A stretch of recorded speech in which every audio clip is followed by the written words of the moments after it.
Hey, you guys, so we have a watermark uh, on this photo that we would like to remove. How do we do that? Uh, it's very easy. All you need to do is go to Kaze.ai and then go to Toolkit, go down to Watermark Removal. Scroll down and upload your image. In this case, let's click on Watermark 1 and remove watermark. Let's see if it's going to work. It's almost like magic. This is the first time that people are seeing this. It's very new. We're in 2025, April of 2025.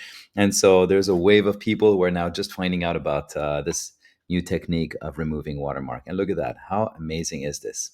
So cool, right? And then you just download HD.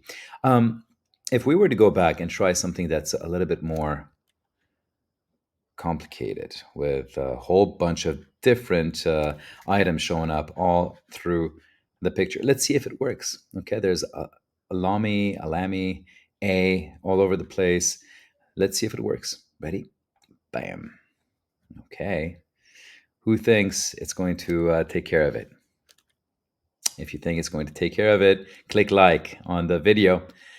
And if you don't think it's going to take care of it, don't do anything. Do not click unlike, please. Okay. Wow. Look at that. Magic. Isn't this cool? There you go. That's all you need to do. Just go to Kaze.ai and scroll down and upload your picture, and it will remove all of the watermarks. If this video was helpful to you, please like and consider subscribing for more. Thank you so much. Bye bye.